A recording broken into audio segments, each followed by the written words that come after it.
So I have transformed 20 guys' physiques from looking probably quite subpar to looking pretty darn exceptional. And what I'm going to do is consolidate everything I've really learned and give it to you in a protocol format so you can take the learnings that I've gone through with 20 different individuals and the results we managed to get, and then you can apply it to your own physique transformation. And I'm going to break it down into a 4-part section to this video. I will try not to ramble on too long. I'll make it sharp to the point and try and get it done in record time and speak fast so you don't have to spend forever listening to me to extract the information. You're going to get essentially 6 months worth of work in I want it to be done in less than 30 minutes, so let's go. If you're new to the channel, welcome. This is me, Tom Sergey, and I run the Gorilla Platoon, which is essentially an online physique transformation program. So let's roll straight in and give you the protocol to get results like this, or like the results you saw on the previous slide. We're going to do so by looking in 4 steps.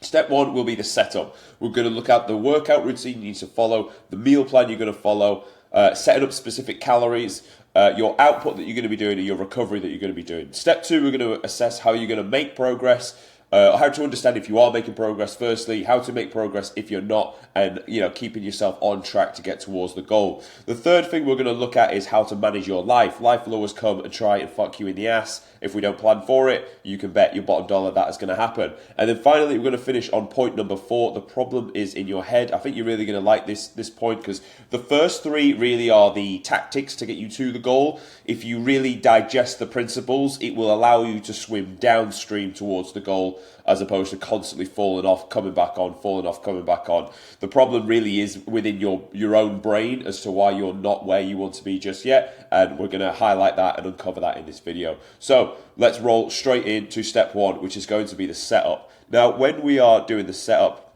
what we want to do is firstly assess your body composition. So we'd want to look at your starting physique and understand scale weight and body fat percentage. Then off the back of that, there's many calorie calculators you can use online. I've got my own that I've made just so I can use that. And let's say you come to me and you're in the space of 80 kg and you're not in dire shape. You sat around 20% body fat, which you've measured up against this graph here. Typical, most guys have come to me in around the realms of 20% body fat. So that is the starting point we're going to use as the example in here. You then work out your lean mass of 64 and your RMR that is then sat at 1750. Now from here, we're going to need to understand what scale weight do we need to hit in order to get to the goal. You can pretty much take this number here and you want to add 8 to 10% to that. So 64, let's do that now. So let's go 64, and we want to bring him in real good sharp condition, plus 8%. You're going to be coming in at 69 kg. That is going to be the goal we're going to be working towards. To drop 11 kilos, to go from 20 to 10% body fat or 8% body fat, you would be able to do this in a 12-week period. You should be able to do it in 11, but it is going to slow down a touch. So I would say anywhere from 11 to 13 weeks, and you're going to be able to hit that goal. We need to understand how active are you. Now, the average person, which is like, you train 3 to 5 days a week, moderately active, you're going to be getting this number, your RMR, and timesing it by 155.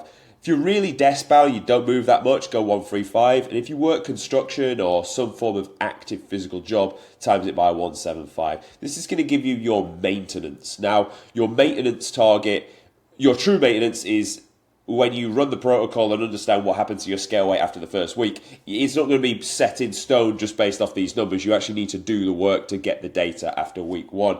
But this is going to put you in the right figure anyway. Now, if you're 20% body fat, you don't want to be dropping your calories really, really low. And if you want my protocol and my formula on how I do things, I don't do that. Unless you're 30+% body fat, I'm not going too aggressive with the deficit. So what we can do is we can start you off just below maintenance, sitting around about 200 calories below. What that's going to allow us to do is drive plenty of performance in the gym. You've got enough fuel to drive performance in the gym. In this example, this guy had our best part of 350 carb.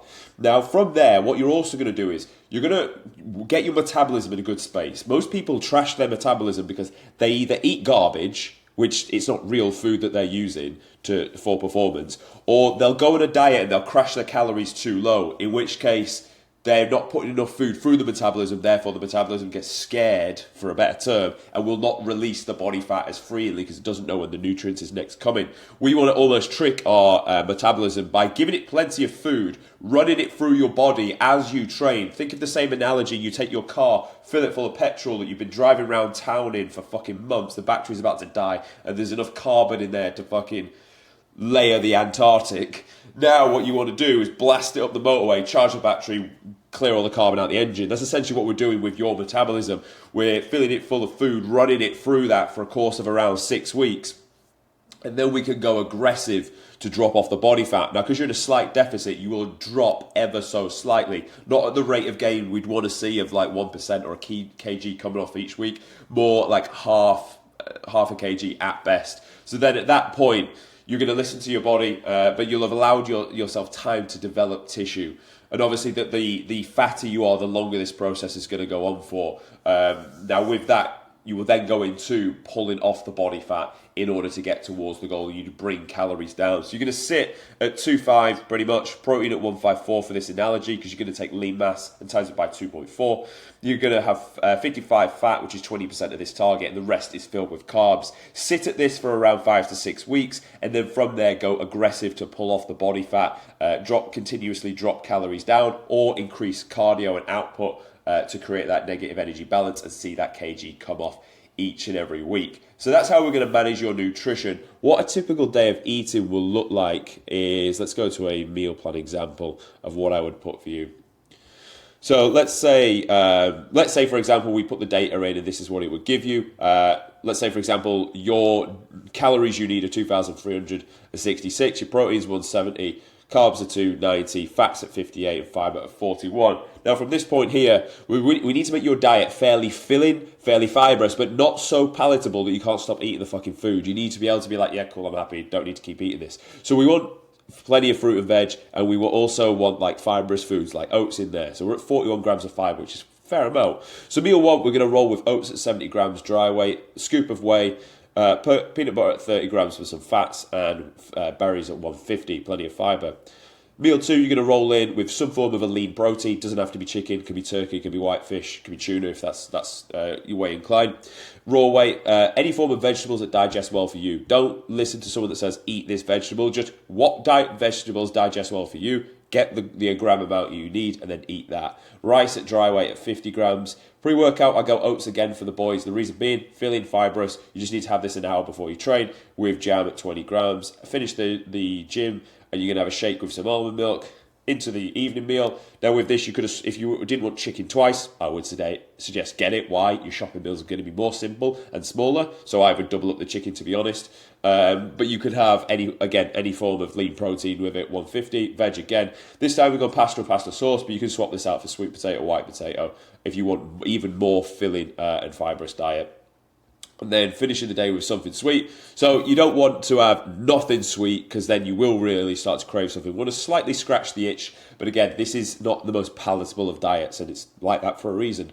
So yogurt, you're going to sit at 200 grams, dark chocolate at 30. This is what's going to scratch the itch for the sweet tooth, 70% or above, and berries sat at 150. This is the diet I would say follow. You could swap things out, swap out the protein source, swap out the carb source. Just don't swap a fatty protein for a lean protein, because you will have, but you'll have to pull it from somewhere else in the fats. 58 fat is a fair amount, and you'll be able to tweak from the peanut butter and from the dark chocolate to then fit that in. So that's how I'd approach your feeding. And when I do need to eventually make changes to this plan, I'd be pulling from the dark chocolate first and from the peanut butter first, because it's going to give me the most ROI in reduction in calories with the least cost of volume to diet. Volume of food is what will fill you out for the longest period of time, so that wants to be sacred. Carbs are also sacred, and the reason I say that is as you get deeper, and not to steal the chips of the progress section of this video, as you get deeper into the diet, essentially your biggest reason as to why you will build and retain tissue is because of your gym floor performance. Your gym floor performance will come off the amount of energy you've got available. The amount of energy you've got available will come from carbohydrates. So although protein's very important,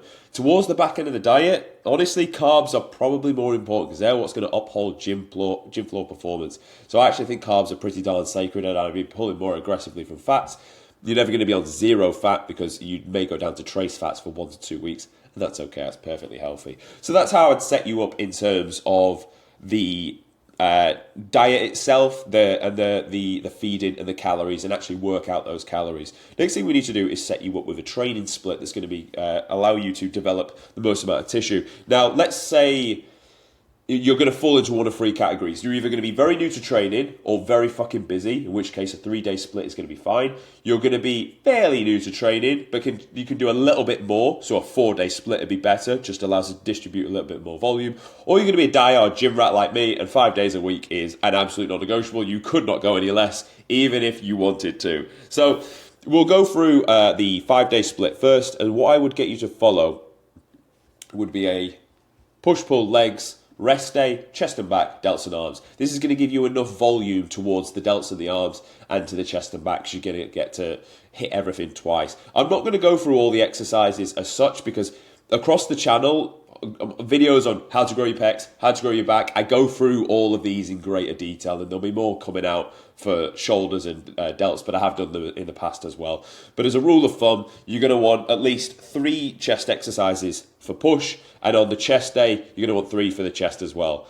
You want to make sure you're hitting your triceps at least twice within this session, and then twice within the delts and the arms. Same for the shoulders, twice, and then twice here. Pull, you've got 3 exercises, and then a rear delt and 2 bicep.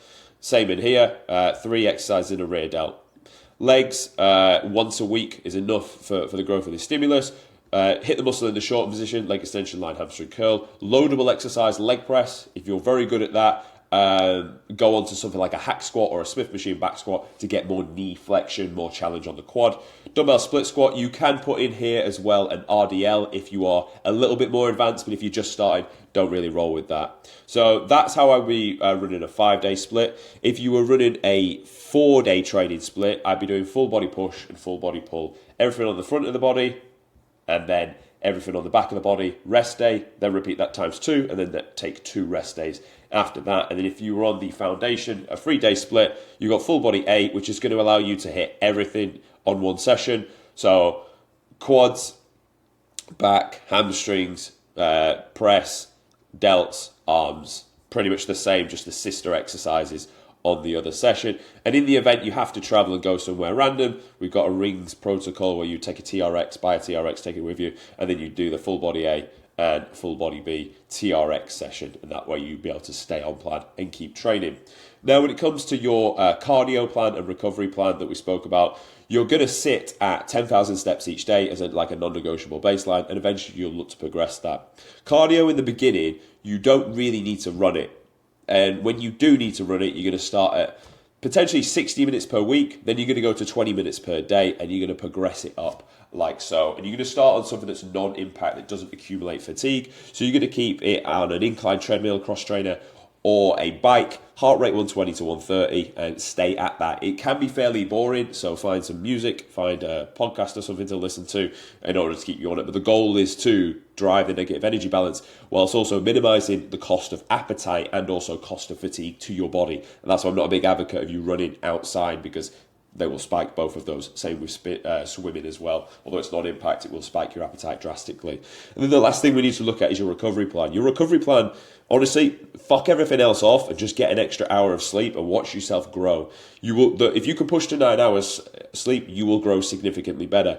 What will stop you from getting to 9 hours sleep is your own organisation and your own ability to get off your phone on the fucking evening. Let's be honest, because going to bed an hour early is not that fun. It's not that exciting.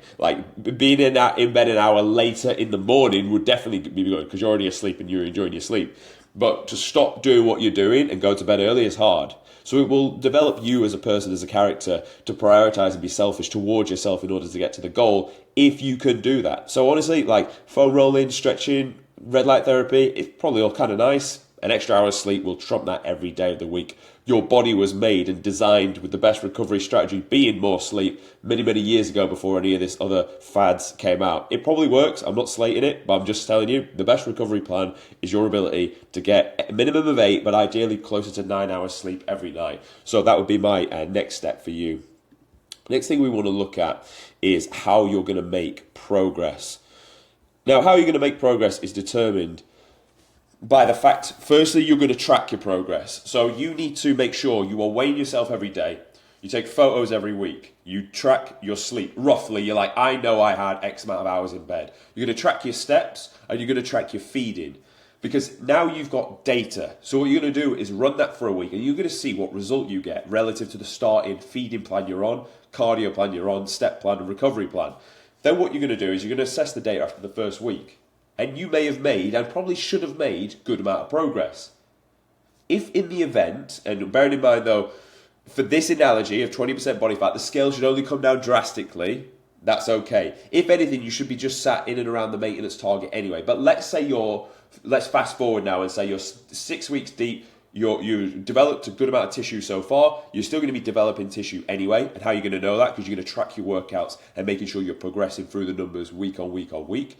But let's say you need to make sure you're progressing from a body fat perspective. You are going to assess the data and look, did I drop a full kilo or 1% of my scale weight per week? If yes, brilliant. Don't touch the plan. Don't be quick to touch the plan. You want to fucking milk the plan. You want to squeeze the udders, the life out of the udders of the plan until there's not an ounce of milk left inside there.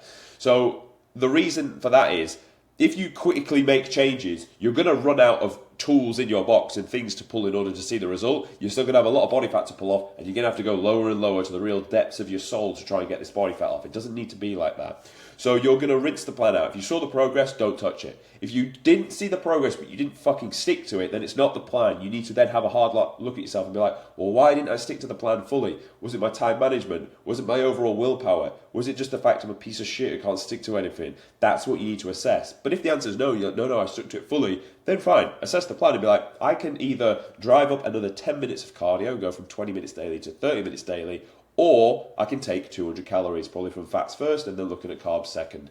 And you're going to continue to staircase your way down like that.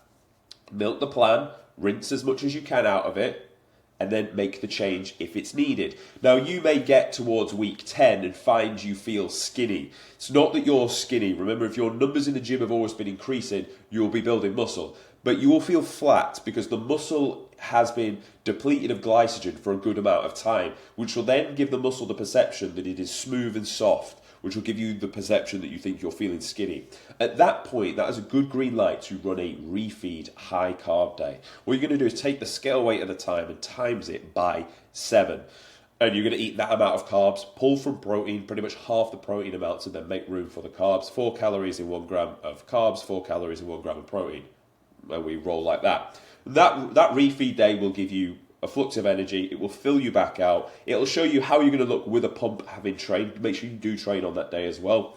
And then it's going to give you about 10 days worth of like zest and energy, and it'll allow your TDE to go up as well to then continue burning body fat. And then you'll probably need to run the protocol again every 2 weeks or 10 days until you get to the goal. So fill yourself up, drag yourself flat. Fill yourself up, drag yourself flat, and repeat that until the job is done. And that is essentially how you're going to manage through your progress. I've kind of simplified it, but honestly, the only other thing I would say is if fatigue gets really fucking high, you can run a deload week where you're going to drop a set off every exercise. And with that, then you're just going to do 2 sets, keep intensity where it is, give the muscle a reason to stay on your bones, but wash off any fatigue through the dropping of excess volume. Remember, your goal really is to, I won't go into how to train because you could go and watch my last video. I explained the 3 principles that make up training. But essentially, you want to train really fucking hard, right? Because if you keep training long, but in and around this space, and it's still difficult, but the bar's here to build new muscle, you're not going to get to the goal. You need to condense that effort and energy into a really hard set to drive you up to here to beat what you did last time. And that's how you're going to make progress, nice and simple. Tracking the data, reading the data. Are we dropping on a scale weight when we need to be? If yes, don't touch it. If no, do the tweaks I said. Are we progressing on numbers in the gym? If yes, great, don't touch it. If no, why not? Is it the form or is it my just overall energy? And if so, then look to maybe piece together meals closer to the sessions to allow performance to stay high. The next thing we want to look at is how to manage your miserable life and existence on this earth. I'm only joking, but life will always come and challenge you because, let's be honest, you want to get to the goal, but that's you and your selfish desires and your selfish reasons as to why you want to get in the fucking best shape of your life. No one else really cares if you do or don't. They'd be happy for you, don't get me wrong, but no one really cares. So they will say to you, well, let's go here this weekend. And you are either faced with 2 options. No, which is the easier option, or okay, I will, but now it's on you to make sure you're still on plan. You're accountable to your own actions. So with that, you need to think, right, we're going to go to this park for this many hours, and after it, we're going to eat at this place.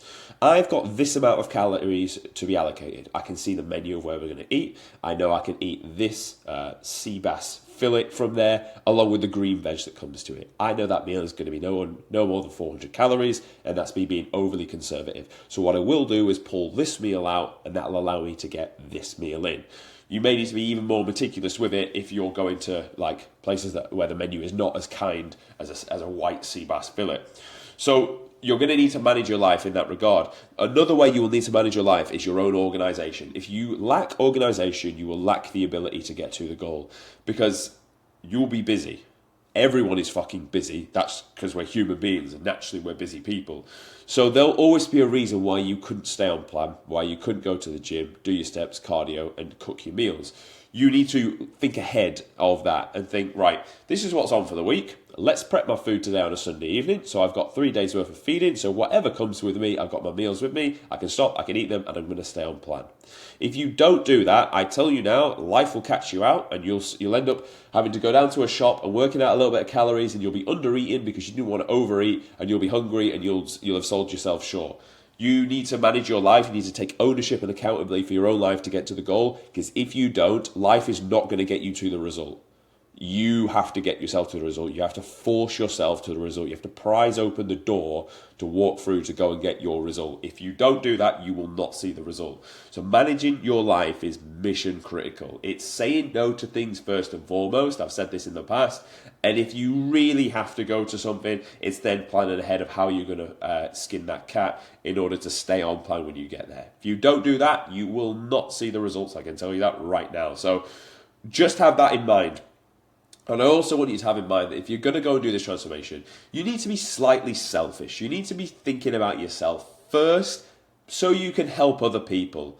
Because let's be honest, if you only need to take 12 weeks out of the whole fucking year of your life to actually get this result, it's not really a long time, is it? But if you don't take the time and you do 6 weeks to get towards the goal, don't really get it, fall off, takes you another 5 weeks to get back to it, but then you reverse some as well, so now you need to do another 10 weeks. It's going to feel like you're doing this thing forever. Just lock in, do it right, do it once, say no to people, be selfish for yourself, so that when you finish and you are where you are, you're going to be a much better person, because you are going to feel a lot better about yourself. If you feel better about yourself, you're going to approach and be around people coming from a better space. You're going to be in a higher frequency level, as they like to say, as opposed to coming from a low end. Think about it now. If I were to give you the physique tomorrow, you would be much happier and you would be a much nicer person to be around. But let's say I give you the physique and I give you the traits, the characteristics you had to actually develop to get there. You're going to be a lot greater person to be around, and they're going to be universal traits that are going to carry over into other areas of your life, which really does lead me on to what it really takes to get in good shape. So what it really takes to get in good shape is to firstly understand that the reason you are where you are right now is because of your own doing. So for good or bad, whatever you did to get to where you are right now and all the good that came of it, that's on you and well done. But for whatever reason that you're not in the shape you want to be right now, that's also on you. And you have to take that personally and you have to do something about it. Because the moment you do, you can understand you can control it. And if you can control it, you can change it and you can make things better for yourself. So with that now, you understand that things are the way they are because of you. And the reason that they got to that point is because of how you see yourself.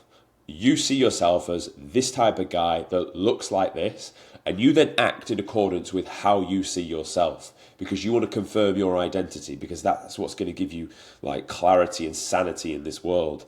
Without that, you're going to feel very, very lost as a human being. So then other people will then confirm how you are to you, because you've put yourself out there. And for good or bad, they're going to confirm how you see yourself. The problem is that will cement how you then think. And with that, if it's not for good, you're always going to stay as this like loser that can't get in shape, that's been trying to get in shape for ages, but just like doesn't have it in him and knows he doesn't really have it in him, and then acts in that certain way. Then people are like, oh, you're trying to get in shape again? Yeah. Yeah, see how long you last this time. Knowing full well you're not going to fucking stick to it and knowing you're not going to get to the goal. They're part like laughing at you. And deep down, they probably hope you fucking fail anyway.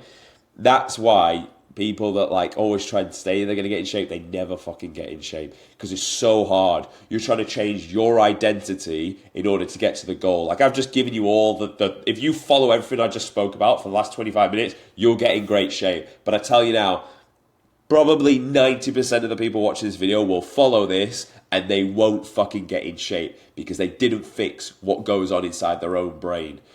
They need to understand that they think they don't deserve it and they never will deserve it. You need to watch this video and be like, I'm a fucking killer. I deserve it. If you with a straight haired fringe can do it, I can fucking do it. That's honestly the way you have to see yourself. You have to develop a little bit of arrogant zest about yourself if you're going to go and achieve any goal. Because you got to think about it. You've got to try and tell yourself you're going to achieve something when you have nothing, which is it's a hard sell even to yourself, but you have to say it and you have to believe it inside your own mind, because if you believe it, you will be able to change it. And when you believe it, you will then need to act in accordance with that belief. The quickest way to get in shape is to stop saying I'm trying to get in shape and be like, I am getting in shape, I am an athlete. If you tell yourself now that you are an athlete, and if that's what I like, when people say, what do you do for work? You have to say, like, you're not allowed to say anything else. Otherwise, like, you fucking, you don't die, but like something bad happens. So like, you have to say, I'm an athlete. Even though you look at you right now, that whoever's looking at you is thinking, athlete, you fucking awful Nick, mate. How can you be an athlete? You have to say those words. As soon as you have to say those words that you are an athlete, you will then have to support what it is that takes to be an athlete. So you'll be thinking, right, well, what would an athlete eat? And straight away, your brain will be getting ideas, and you'll be thinking, yeah, and he should be eating this, and he should be eating this, because you know what an athlete should be fucking eating. And if you were to have a friend say to you, what do you think an athlete would eat? You'd be able to tell him. So you know what you should be eating. If your friend then comes to you and goes, what do you think an athlete would do on an evening? You'd probably be thinking, he'd probably be making sure he was ready for the next day's events. He'd probably make sure he went to bed on time so he's fresh as daisy, because I guess athletes burn a lot of energy and need to recover from that. So you know what time you need to be going to bed. You probably think, well, what would an athlete do to socialise on a weekend? Oh, he'd probably go up like a mountain or something, or go into some nature, and he'd take his missus with him. Probably not going to go on the piss and get inside out and stay out till 3 a.m. doing degenerate shit. He's probably not going to do that, is he? So like, straight away, just by like some dumb friend asking you those 3 questions, you already know how you should be living.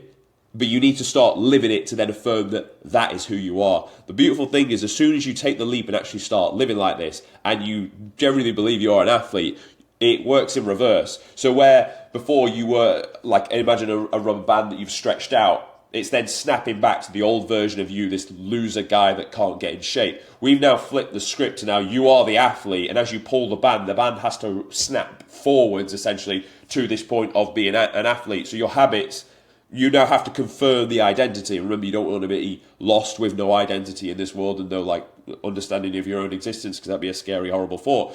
So you're then going to act as the athlete should in order to confirm your identity. And it's very easy to confirm your identity as opposed to like just doing things for the sake of it. So from then on, your habits would be congruent with how you see yourself. And naturally, the old habits would peel away. You wouldn't be doing these loser habits that keep you like out of shape. You'd be naturally just aligning everything to stay in shape. The reason why people, once they get in shape, it's so easy to stay in shape is they've spent the whole time creating these deep, new-rooted habits that the whole life is just set up in order for them to stay in shape. They live in places where they have to walk around a little bit more, so it's just harder to accumulate body fat. They know they need to go to the gym every day, or they're just going to feel a bit smaller and softer, and that feeling is so fucking painful that they will not let that happen. They know what the right and wrong between foods, and they understand that like eating processed foods is going to tank your testosterone, and they don't want to be known as a low T little bitch, so they don't eat fucking processed foods. It's like a non-negotiable. It's like, want low T, eat this. They're like, well, no, not really, so I'm just not going to eat it. It's almost like black or white. It's almost like, no, I'm not going to put a finger in the plug socket. I don't want to get electrocuted. The same is, I'm not going to eat this food. I don't want low T. So like, it's kind of obvious, and you just naturally then your life is congruent for it. So just know it gets easier. To get in shape is fucking hard, because we have to take you from your original self and your poor habits to this new athlete. That is hard, but once you've done the jump and you're 70% of the way there, you will never go back to this old version of you, and it will be very, very easy to stay in shape. The problem is trying to get people to cross that barrier is so fucking hard. And that's why, like, I really enjoy the coaching process. I know we're going to be able to get people in shape. I understand that. Listen to my formula. I will fucking text you even when you ignore me, so we know we're going to make progress. But the art is getting the individual to transform from being just some guy with zero discipline, zero consistency, and zero fucking resilience about himself, developing those three characteristics over the period, and then turning him into a killer. And as a byproduct of that, that's how we end up getting results like this. So you've seen the tactics I use. What really gets results is step number 4. It's turning them in from this individual to fucking athlete. This individual, 30% body fat to fucking athlete. That's what this is all about, and that's essentially my fucking purpose and job here, and it's fucking sick. I'm really honestly, I love nothing more than waking up every day, doing a fucking block of check-ins, and then talking about it on YouTube as well. It's fucking amazing. So we've gone over the time, so apologies for that, but hopefully you found value in this video, and if you did, subscribe, and if you want to jump along the ride, I've set a goal this year for 50 results. We're on 20, so we've got some fucking work to do. So if you want to come join the party, that's by the 31st of December. It's now the 21st of August. So if you want to come join the party, then book a call and we'll fucking send it. Thanks for listening, and I'll see you tomorrow.